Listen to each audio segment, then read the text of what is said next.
ഒരു നുണക്കഥയല്ല, പഠിക്കാനും മനസ്സിലാക്കാനും ഒരുപാടുള്ള ചരിത്ര പ്രാധാന്യമായ ഒരു കൊച്ചു കഥ. നബി തങ്ങൾക്ക് 40 വയസ്സ് പ്രായമായി.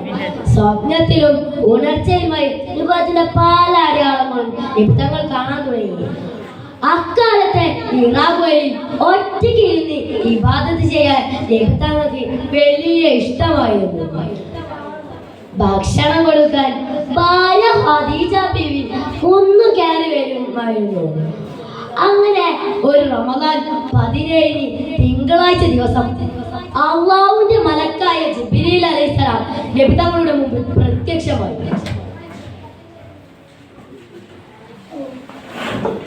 ഇഖ്റ എന്ന് കൽപ്പിച്ചു. ഞാൻ വായിക്കുന്ന ആളല്ലെന്ന് നബി തങ്ങൾ മറുപടി പറഞ്ഞു. ജിബ്രീൽ അലൈഹിസ്സലാം നബി തങ്ങളെ അണച്ചു പിടിച്ചു. രണ്ടാമതും അതുപോലെ ചോദിച്ചു. നബി തങ്ങൾ അതേ മറുപടി പറഞ്ഞു. വീണ്ടും ജിബ്രീൽ അലൈഹിസ്സലാം നബി തങ്ങളെ അമർത്തി പിടിച്ചു.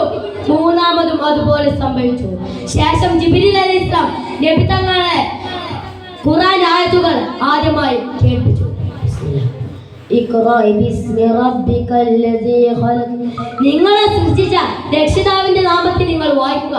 ഖുർആൻ അവതീർണമായി ആദ്യമായി ഉണ്ടാകുന്ന അനുഭവമല്ലേ.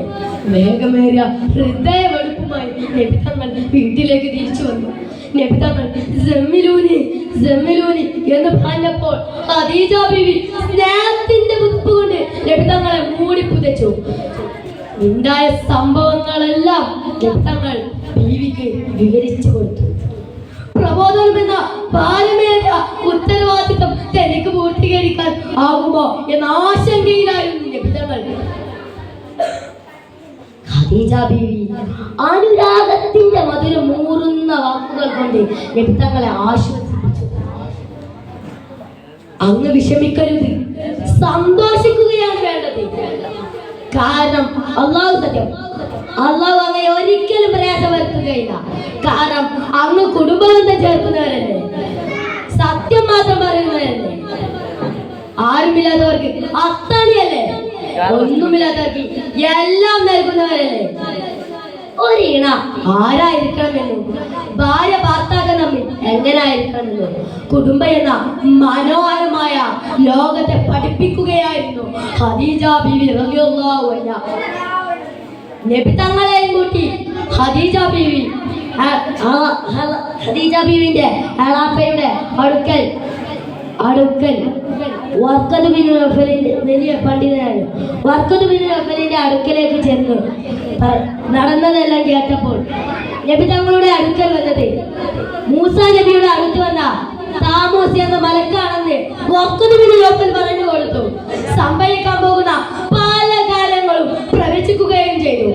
പ്രബോധനം എന്ന വിശാലമായ ലോകത്തേക്ക് കാലെടുത്ത് വെക്കുകയായിരുന്നു പുണ്യ റസൂൽ സല്ലല്ലാഹു അലൈഹി വസല്ലം.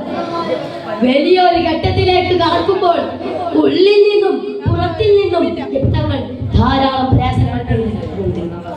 ആ സമയത്തൊക്കെ താങ്ങും തണലുമായി കൂടെ ഉണ്ടായിരുന്നത് ഖദീജ ഉമ്മിയായിരുന്നു. പ്രബോധനം തുടങ്ങിയ സമയത്ത് ആദ്യമായി വിശ്വസിച്ച വ്യക്തി ഖദീജ ബീവിയായിരുന്നു.